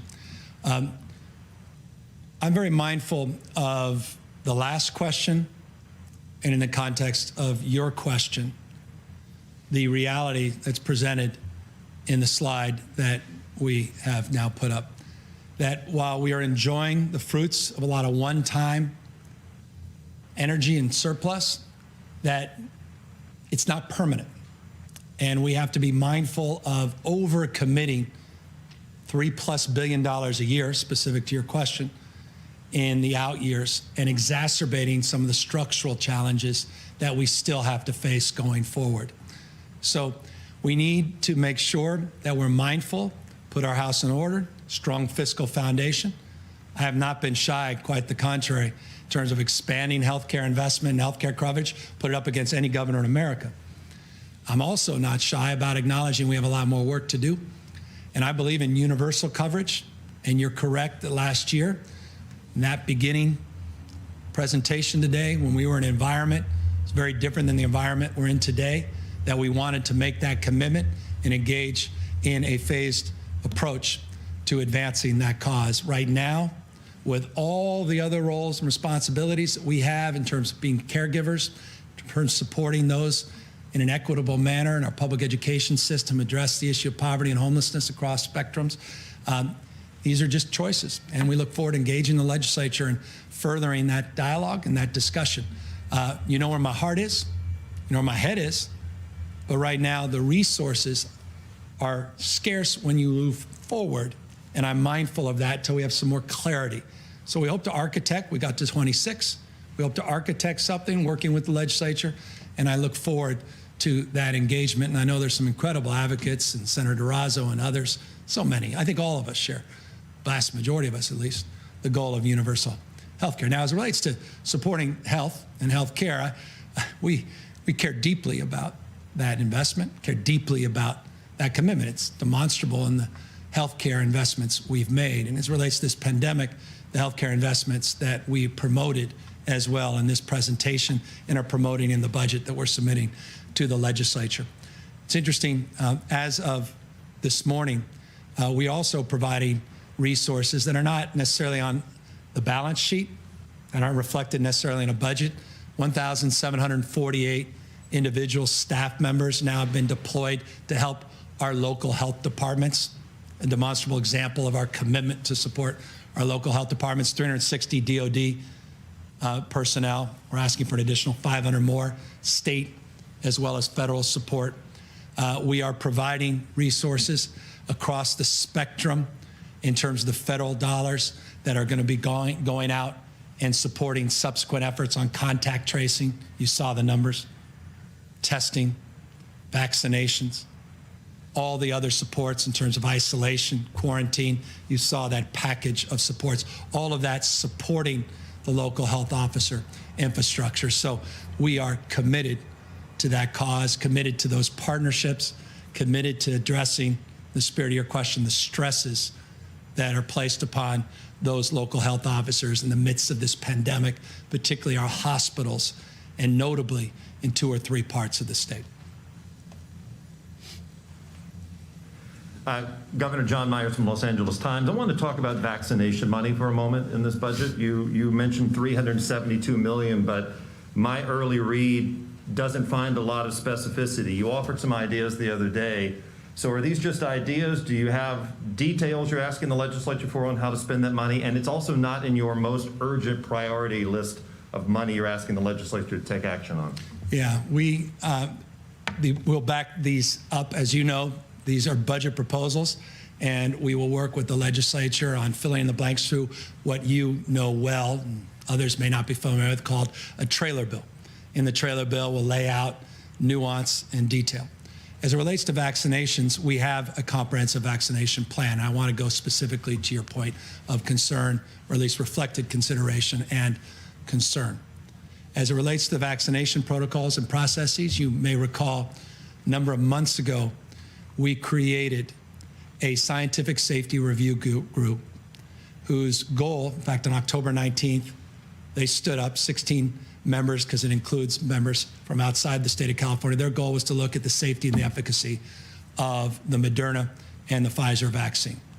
We created another committee called the Guidelines Working Group that is made up of 16 people with expertise in terms of vaccinations. They have been working very, very publicly and collaboratively with a third group of 60 members, a community advisory committee. They meet consistently. They just met on Wednesday, and they had a public discussion to lay out in detail our vaccination strategy.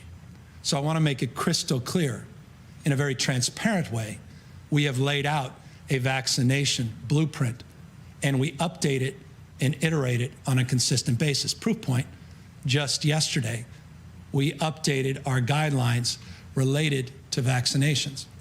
I'll go to a slide here in a brief moment so everybody can familiarize themselves with what we put out yesterday so we can answer the specific question around planning in terms of the utilization of vaccinations.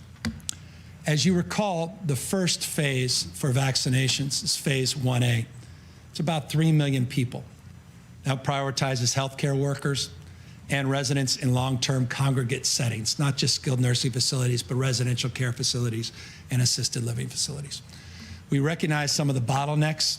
It's not unique to California, quite the contrary, talking to governors all across the country. Some of the bottlenecks in terms of the prioritization, a lot of that through the spirit of the CDC and the guidelines they put forth, but certainly that we put out with our guidelines working group. So we laid out a strategy. Within each phase, there's 3 tiers. I'm not offering those tiers for you today, but they're available on our covid19.ca.gov website, specific tiers, specific vaccination strategy. What we did yesterday is we updated the guidelines recognizing some of the bottlenecks in terms of this cohort, and now we are allowing people more flexibility at the local level, county level, but also providers across the spectrum, more flexibility in terms of moving between tiers. This is tier 1 and 2 of the next phase, which that flexibility allows us to go into different cohorts, different ages within different sectors of our economy. So we're loosening this up.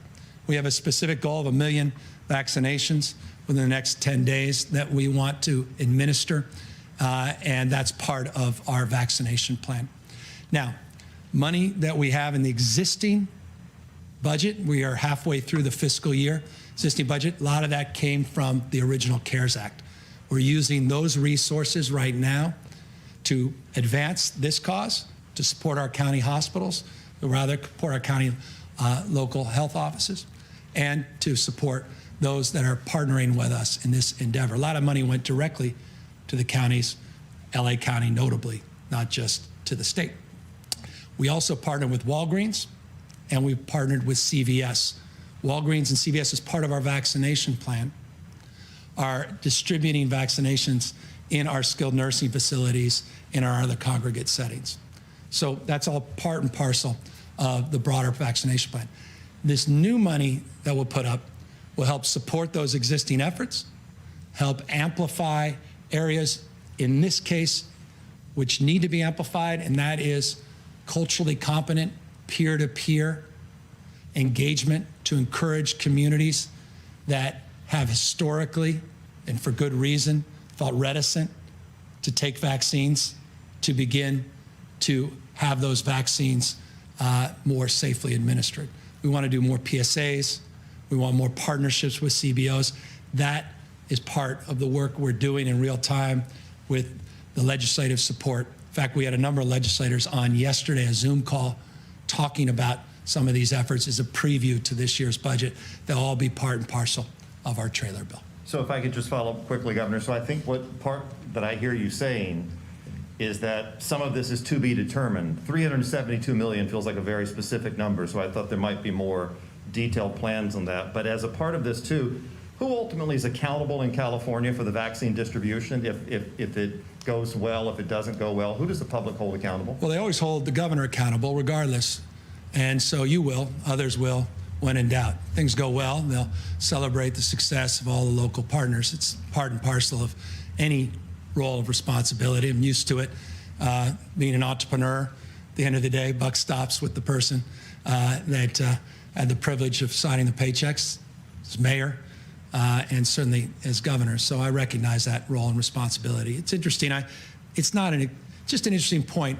I think there's a sense that the governors have somehow received vaccines, and then the governors decide where the vaccines go.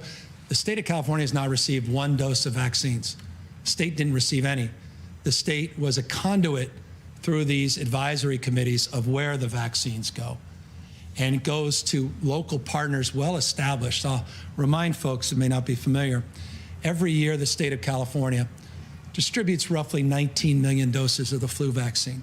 We have a well-established criteria for distribution. Only 10% of those vaccines are actually administered through the county, 90% through a network of providers. So it's through that network of providers that we're looking to distribute the vaccine. Now, this is a state that's larger than 21 states combined. I wish in many respects I, was just managing a small city. The challenge is how one holds accountable all these levers and all these levels of government, all these clinics, partners, health, all the whole spectrum.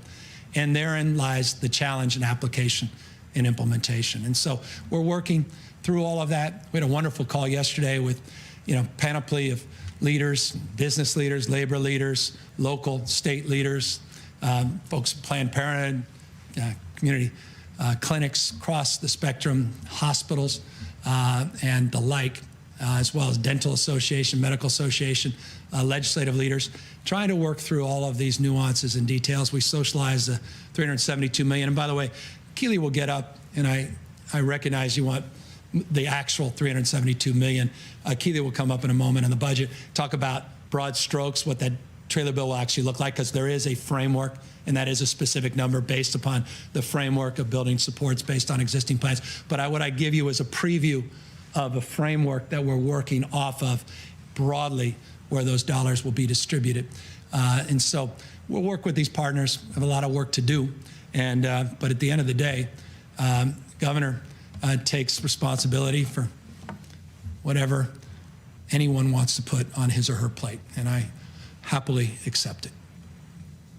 Hi, Governor. Nicole Nixon with CAP Radio. Your budget proposal notes several times the need for additional federal pandemic relief. I want to know what you would like to see specifically from the federal government here. How optimistic are you about getting this, especially now that Democrats control the Senate? And how urgent is another coronavirus relief bill in your mind? Well, we're blessed with the supports we did receive, and I highlighted those supports because I thought it was important to acknowledge what we are the beneficiary of. And by the way, what I didn't acknowledge, just interesting, about $18.6 billion is reflected in those stimulus checks that are coming from the feds into the state. We have billions more reflected in the PPP loans that will come into the state and other supports that were not part of the presentation. So we will be the beneficiary. We estimate, Keely, what, about $100 billion? Over $100 billion of supports that are coming into the state. One has to be forthright and acknowledge that up front. As it relates to your question specifically, I think the biggest disappointment was the support in particular to cities and counties. And as a former county mayor, as a former county supervisor, I'm very, very mindful of the burdens and pressures, particularly as it relates to sales tax revenue, property tax revenue, that those cities and counties are facing. And so that would be an answer to your question. If there was any more urgent need in addition to what we've already received, it would be in that area. Hi, Governor. Katie Orr, KQED News. Back on the vaccines, we've heard you talk about a lot of groups that are involved, a lot of committees. Is there a concern that maybe the state is spending too much time deciding who gets the vaccine and not focusing on actually getting the vaccines out to people? I mean, we know some states, they just have a broad category and people go get them. Also, when will people know it's their turn to get a vaccine, or how will they know it's their turn? Are you going to get a vaccine, and is the first partner going to be vaccinated? Yeah, I made this clear in the past. I'll repeat it today, that we will accept the vaccine. I'll wait until my turn. And wherever we are in the age cohort and the vulnerability matrix that we've put out and socialized, that's where that date will fall. Now, look, as it relates to the prioritization of the vaccines, we do prioritize our healthcare workers. We want to vaccinate the vaccinators. I think that's foundational, and helping our seniors, particularly in congregate facilities, I think is wise, and I think that's the best approach. And that's underway. And we have been administering hundreds and hundreds, that more than any other state. Now, per capita, we have work to do, but more than any other state. As it relates to the comments I just made in relationship to the previous question, I think it's important that I once again show you this slide. We are allowing, and this goes directly to your question, we are allowing now flexibility based upon the health order we put out yesterday Tomas Aragon, our health director, put out new guidelines yesterday based upon the input we've been receiving from all of our county partners in particular, but also our institutional partners across the spectrum, that they were looking for more flexibility. And this is the flexibility into phase 1B and different tiers that they're now being afforded. And so we want to provide more flexibility, more discretion, but within these broader parameters. We are going after, as it relates to enforcement, because I know there's been discussion for it, if people are monetizing vaccines, vaccines cost nothing. None of you will pay a penny for vaccines. You should not. Someone's charging, they shouldn't be charging. If someone's somehow monetizing the vaccines, or people, you know, some well-known, very rich person that's young and in great health, and, you know, she and he, the rest of their family, 50 folks, and want to have a big party, and they're all going to get a vaccination party, a flagrant violation by a private, we want to go after that. But people using common sense and saying, I'm low on my dose, you know, we're running out, I'm low, not on my dose, I have about extra 3 or 4 doses in this vial, and there's no one that showed up in line, or this person decided last minute not to take it. And then there's this, you know, 64-year-old senior who's there saying, well, by definition, we want to allow that flexibility. So common sense, go after the flagrant, support common sense, and now formally, to your question, providing more flexibility between these phases. I just, a quick follow-up. I know you said you'd wait until your category comes up, but do you think maybe as the governor of California, one of like the largest states, that maybe you should get priority, ensure continuity of government? My humble opinion is I don't think that will sit well with people, and I am happy to wait my turn. Alex Michelson, Fox 11. Please, I can make this one work. Thank you, Governor. I have a big picture question about this year specifically. How do you balance the need for taxes, the need for revenue, with the real pain that people are feeling right now? I mean, how do you think about this in a way? Because there's some that may like flee California or be frustrated with the business situation in this state, but then others that are clearly hurting so much right now. Well, we're proposing no tax increases. We're balancing a budget. We have record reserves. We're using some of those reserves to pay down over the next few years $9.5 billion in pension obligations, the highest commitment in our state's history. We're being mindful of the one-time nature of a lot of the revenue windfall, and we're investing it in one-time purposes. We're investing $10 billion in infrastructure. We're investing in tax credits and tax supports, regulatory relief, regulatory reform. We're investing in housing and homelessness, unprecedented amount of money in public education, supporting our higher education partnerships, as well as investing in utilizing resources from this surplus to help support the most vulnerable Californians. Tripling of the earned income tax credit, the efforts over the last 18 months.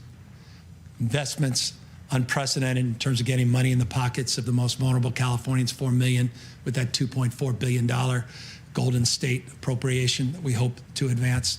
So I think we're finding that balance, at least that's what we're proposing, is a balanced approach consistent with our values, mindful of those stresses that you rightfully bring up in this year's budget. So that's, you know, this budget I hope is an answer subsequent to that question, but make no mistake, there are some that are talking about wealth taxes, some that are talking about big income taxes. They just don't, they're not part of the conversation. And so I hope people are mindful of that. I hope we can communicate that. And those that are promoting that, I hope they just learn about the facts. And we all, I think, are better off when we are beneficiaries of the truth and not people's agendas.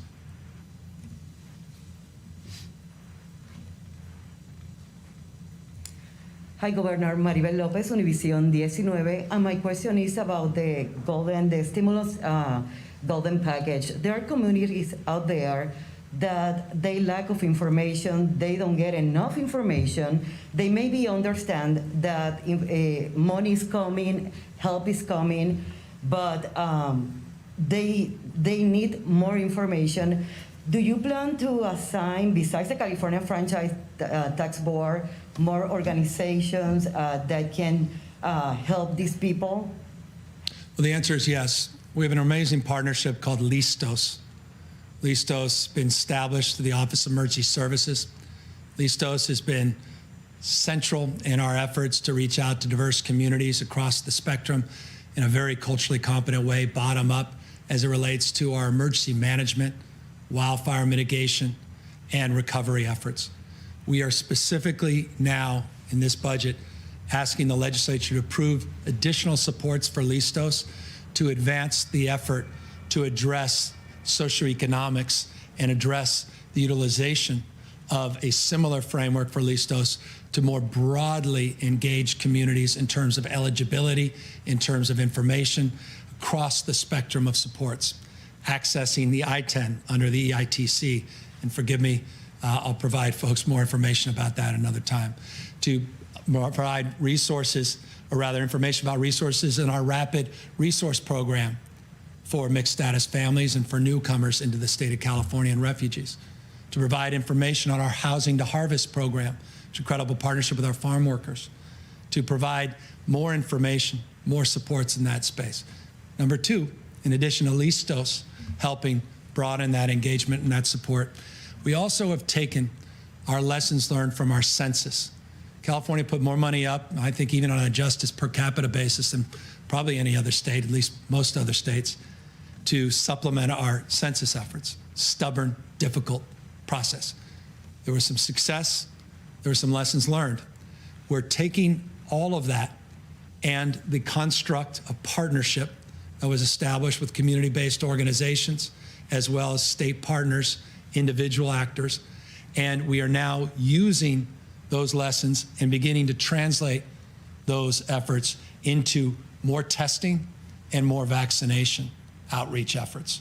So that's a second strategy in parallel with Listos to do, I think, exactly what you rightfully suggest is critical in a state as diverse as the state of California. Talking now about COVID-19 and the same community, especially farm workers, they are not getting enough information. They go to work every day.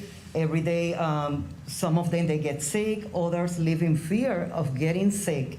And this is putting them in a position that some people are taking advantage of them. Talking with some organizations, they said that they go there every day and basically they live in a limbo.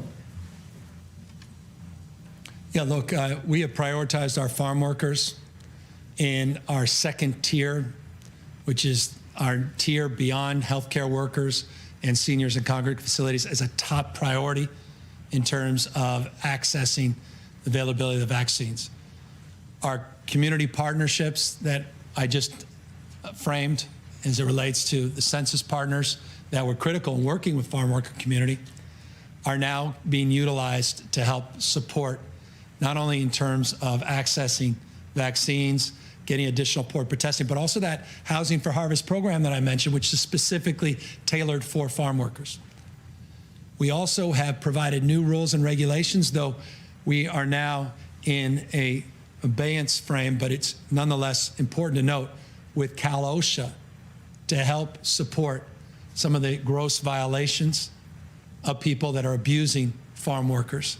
And while we're not going to assess penalties as part of this abeyance of agreement that we're currently in, this interim agreement with the private sector, we are significantly increasing our outreach and engagement so that we can constructively bring people back in to enforcement. So there's a lot more support in this space for farm workers than have been in the past, including on the food side of the spectrum, where a big part of that last $90 million that we put in October for food banks and tribes also was targeted to help support our farm workers as well. I want to ask my team to provide you a comprehensive list. You'll see all kinds of other protections relates to sick leave and relates to issues of paid leave and issues related to workers' comp, all these other supports that we provided our farm workers as well. They'll get that to you immediately. What about education for them? Because that they are lacking of education too. They are fear of maybe doing the test, maybe the vaccine when it's ready for them, because they don't know how that works. Yeah. So big part of John's question about where's the $372 million going to be used. We're going to build, I referenced this obliquely. Let me now take advantage of your question to express more specifically. A big part of our effort is to amplify our peer-to-peer engagement, to amplify our outreach, to amplify our partnerships with community-based organizations, trusted messengers. We did that, as you recall, directly with mixed status families and individuals that were here without documentation in the state of California a few months ago through an unprecedented effort to provide $125 million in direct supports to people regardless of their immigration status. And we built a framework of partnerships throughout the state of California with CBOs, with trusted messengers. So building off of that, we've got a whole new suite of outreach efforts. We just need to fund them at the next level. That will be part of the trailer bill, part of the spend plan of the $372 million on the vaccines. On Monday, you've just inspired me. On Monday, because I have them, I want to show you some new PSAs we're putting out, but I also want you to see not just how we're doing it in language. I'll also give you a little bit of backup to the packet of outreach that we'll be doing, the package that includes these trusted messengers, as it includes more specific outreach to our farm workers, not just in the Central Valley, the Central Coast, throughout the state of California, so you can see specifically, and maybe you guys can help promote as well in your network those PSAs and those partnerships as well, which could go a long way to help us. Governor Carla Marinucci from Politico. You consistently describe California as America's next coming attraction, a place that's inventing the future, and yet California is not inventing the future when it comes to getting these vaccines out. It's in the bottom tier. You noted today different groups with experts, 100 experts and 3 tiers, et cetera, to help get this out. But what we hear from readers who want me to ask you, you have used your emergency powers as governor in the past, sometimes to criticism. If this isn't an emergency, what is? What is stopping you from doing that, from bringing in the National Guard or anything else you need to do? And specifically, what can you promise Californians when it comes to when they can get the vaccine and when they'll be notified? And then if I can add another question, do you support the call for impeachment or the invoking of the 25th Amendment that the House Speaker has asked for? Let me just take that off the table. I'm focused on the distribution of vaccines, answering the first part of your question as a priority, and presenting a balanced budget to the legislature and engaging in these issues with priority and more focus. As it relates to the issue of the vaccinations, the goal is 1 million vaccines by the end of next week, specifically. The specific guidelines are presented in these slides. Let's bring back the slide so there's no ambiguity, no confusion.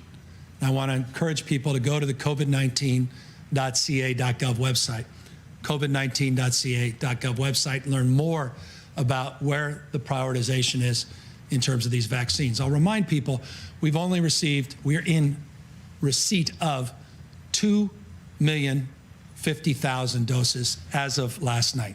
Those numbers change hourly and daily. We'll update the numbers tomorrow. So we have 2 million that we've received.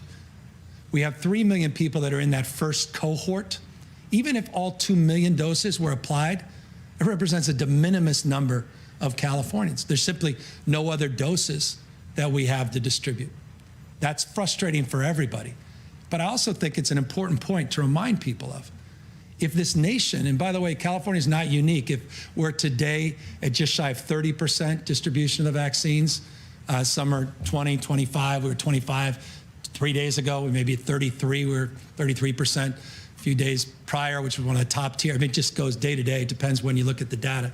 It's still inexcusable, but if this country administered all the vaccines, it diminished. I mean, it's a very small percentage of Americans would have it. So the reality is, there's this sort of false notion that we're in a race to reopen with the vaccines. Well, that may be true, but there's a sort of false pretense that somehow the vaccines are plentiful when they're not. They're still in a frame of scarcity.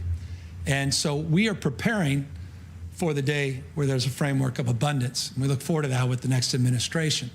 But we're in a scarcity frame now, and we've tried to prioritize within that scarcity frame, but we now acknowledge, and that was the change yesterday, specifically, that we needed to loosen up those tiers, and we have now.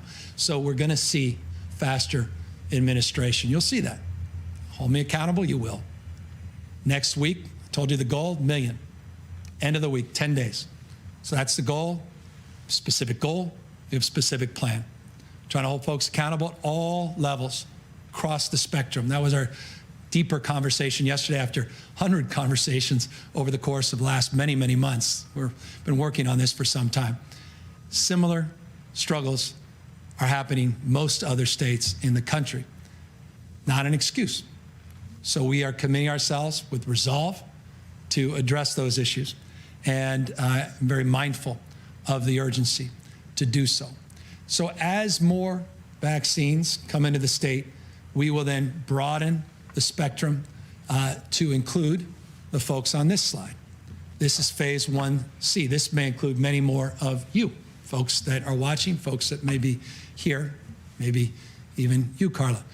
In this sector, phase 1C are individuals 50 and over, but also 16 to 64 that have medical conditions and or disability. That's that next phase. But this phase has to happen, or will only happen, when we have millions and millions of doses that currently are not available. But we're preparing for that. And with urgency, we are preparing for that. Now, you asked about the National Guard. We have the National Guard. We are using the National Guard. We have National Guard strike teams that are administering these vaccines. You ask about emergency powers. You don't need to exercise your emergency powers. You need to exercise your role and responsibility to encourage state agencies, local governmental actors to move more quickly and be more flexible. We did that this week specifically with the dentists, and now dentists can administer the shots. We did that through what you may, others may refer to as an emergency declaration. It was just a simple waiver where we did provide pharmacy techs the ability to administer. We have dozens and dozens of individuals and job descriptions now where people can administer. And so we have been exercising that authority, just to clear the decks on those concerns or that question, and in particular, the issue of the National Guard. So we're gonna do more of that, and we're gonna broaden the spectrum of those supports. There's new dollars coming in will allow us to do more of that. But the most important thing I think we did in the last 48 hours, and that is increase the flexibility between tiers. And I would expect, and you should expect, that we are going to see a substantially higher number of vaccines administered in the coming days and weeks. To follow up on that, by when can you promise most Californians they can get that vaccine? And also the issue on the Trump 25th Amendment. Yeah, I told you, I'm not focused on that. I took the latter part of that question. I'm just focused on vaccines.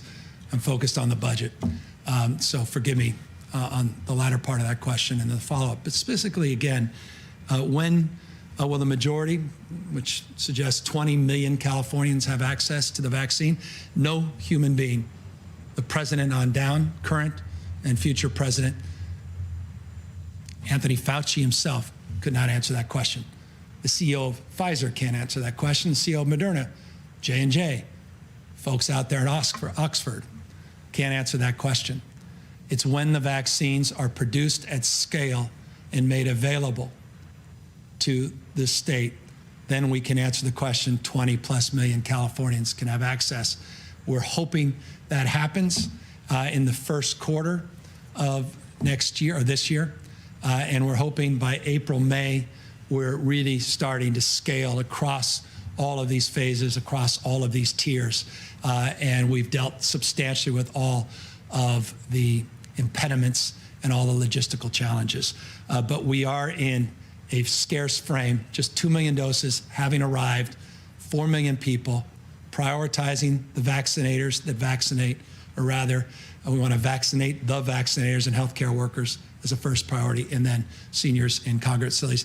And now with these 2 tiers, which I hope the slide's still up, to broaden the flexibility so that there's no waste in terms of the distribution. And as I said, here's your next thing to hold me accountable to: 1 million doses within the next, not 10 days, it was 10 days yesterday when I announced it to the team, 9 days.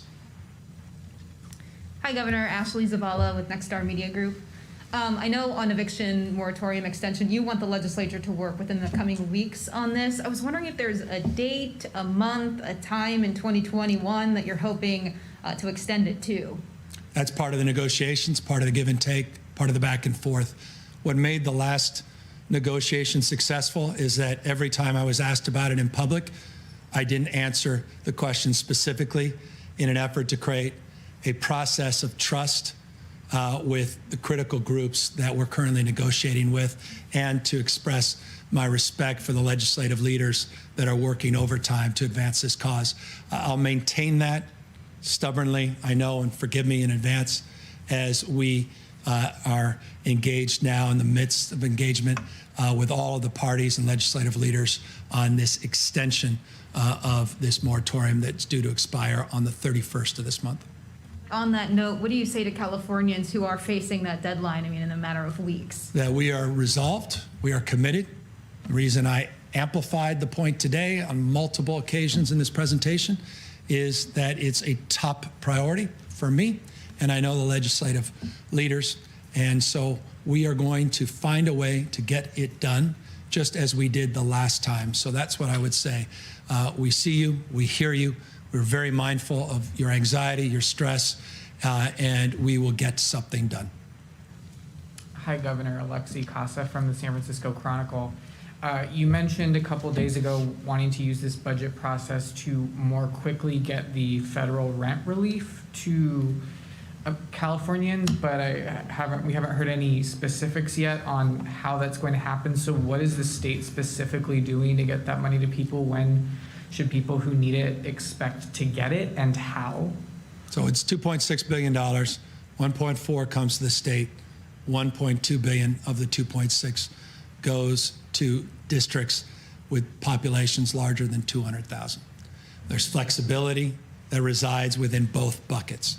What we're currently trying to do, specific to your question, is work across the jurisdictions, CSAC, it's our county partners, League of Cities, our city partners, and working with legislative leaders that care deeply about this, including the two leaders, the Assembly and the Senate, and their staffs, to figure out a partnership, a process to partner, to make sure we're amplifying efforts, not duplicating efforts.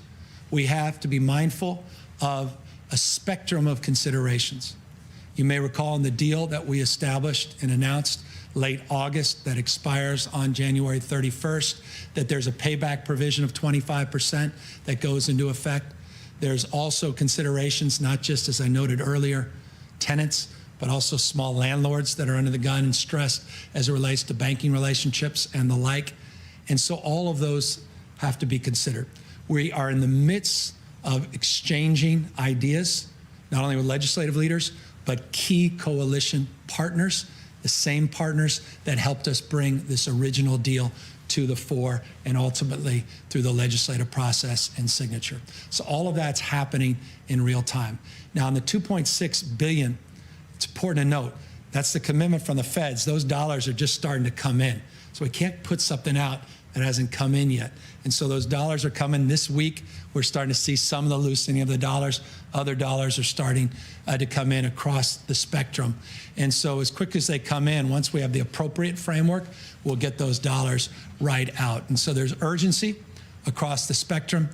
We are deeply engaged and deeply mindful that this needs to happen in days, not weeks, because January 31st is around the corner. And if we're going to move legislation, you have to have an agreement very, very shortly, both on the moratorium and both on the distribution of those federal dollars to parallel and to support those broader deals. We have to have those in the next number of days, or at least within the next week or so.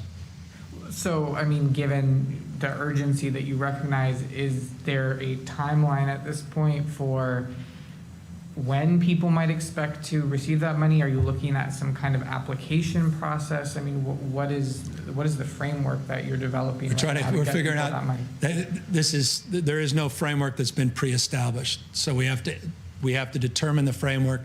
We have to determine the partnerships. Do you work? This is a negotiation. There are all kinds of considerations. Here's just to lay it bare. Here's what I'm trying to avoid. That the cities get $1 billion+ and they go in 20 different directions. State gets in and we duplicate some of the directions, we replicate them, but we go in another direction. We're not amplifying, we're not coordinating, we're not supporting. We may use CDFIs. They may not. They may use trusted existing partners with rental assistance programs. They have philanthropic. All that has to be part of a broader. And I use CDFIs just as a proxy for the kind of intermediaries that exist, not literally but figuratively, in that rental frame. As a former mayor, San Francisco has dozens of different partners and nonprofits, not just state, rather local administering functions at the county level.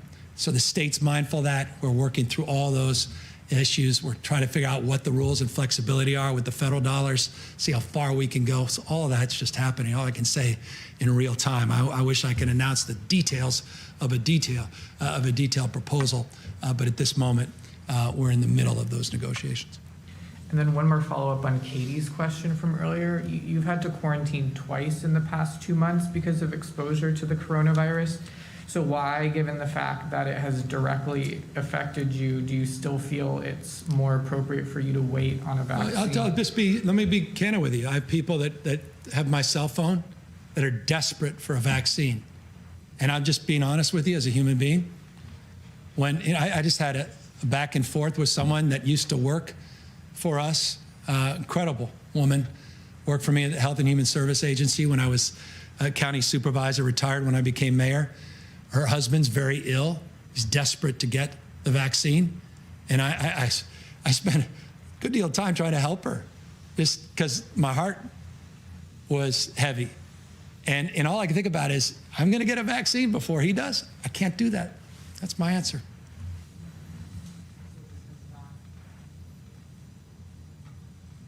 I can do my job, folks. We're doing it. And I like to think I'm still young, reasonably healthy. Maybe that's the answer to the question. Is that it? Well, that's a good way to end. I'm young, still reasonably young and healthy.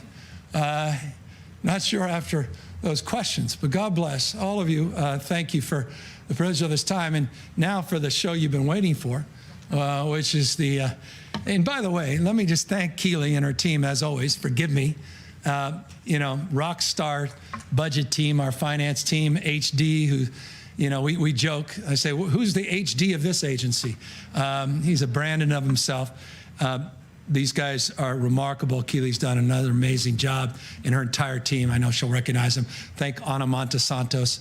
I want to thank Ann O'Leary, whose last day is today. She worked hard for months on this budget. I want to thank all of our team for the hours and hours. Hard to describe. No one particularly cares, but matters to at least those of us who worked on it. This is hundreds of hours of work, long weekends, long nights, and I just want to applaud and thank them. And again, in closing, I say again only because I want to reinforce, if I wasn't clear enough, just in anticipation and expectation and gratitude with the California legislature, to the Pro Tem Tony Atkins, to our Speaker Anthony Rendon, to the budget chairs Ting and Skinner, to all of the legislative leaders. Thank you in advance for the seriousness of purpose. I know we will have an extraordinary give and take, this dialectic we're all well familiar with, but the spirit of this moment, I think, and the values that we speak to today, I think really will define the next few months, and I'm confident in our capacity to do big things and do them quickly. And so thank you to the legislature in advance. With that, Keely Bosser and the finance team to actually answer all the detailed questions on this year's budget.